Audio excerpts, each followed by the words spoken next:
secrétaire du ministère de l'équipement de protection routier, qui préside en fait ce comité technique-là.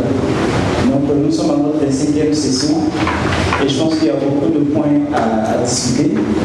Et cette 25e session-là est très importante parce qu'elle va permettre effectivement de pouvoir avancer sur les points saillants de ce projet. Donc nous attendons beaucoup de nos échanges et nous espérons qu'au sortir de ces échanges-là, on pourra vraiment avoir une équipe constituée qui va vraiment apporter les éléments nécessaires pour avancer spécifiquement sur le point qui nous intéresse, les déplacements des réseaux, les bases de vie, les bases industrielles.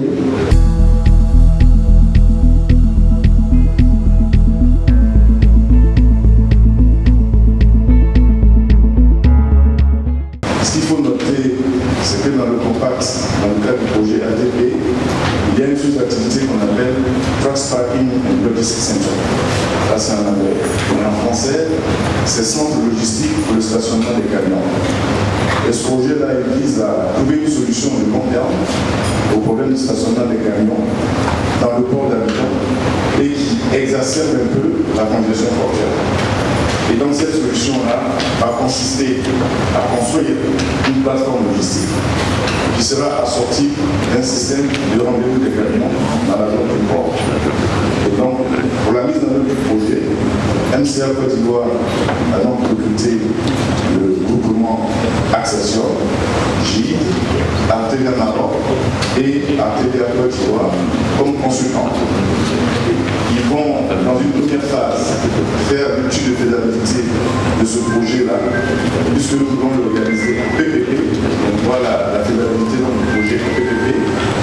Et puis ensuite, si le projet est réalisable en PPP, ils vont aider le gouvernement à donc faire la transaction de ce PPP-là, qui consiste à recruter donc, les investisseurs et puis à avoir un projet financier pour qu'on puisse aller à la construction de ce centre-là.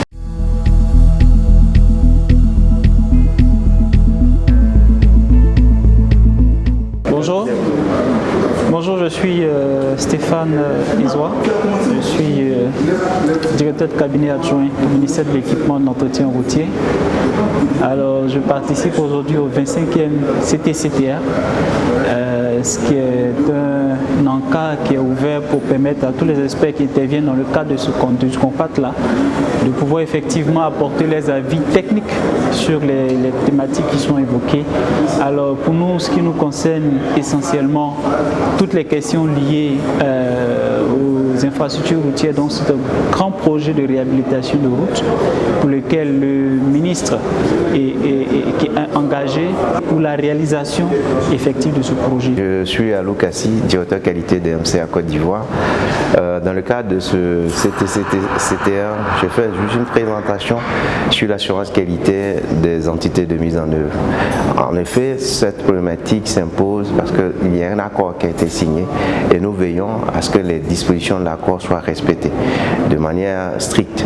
Et le constat, c'est qu'il y a des non-conformités par rapport à ces dispositions, notamment le fait que les rapports mensuels prévus dans l'accord n'arrivent pas de manière régulière, ainsi que les rapports trimestriels, mais également le fait aussi que quand les rapports arrivent, les rapports ne sont pas conformes à la trame qui a été fournie.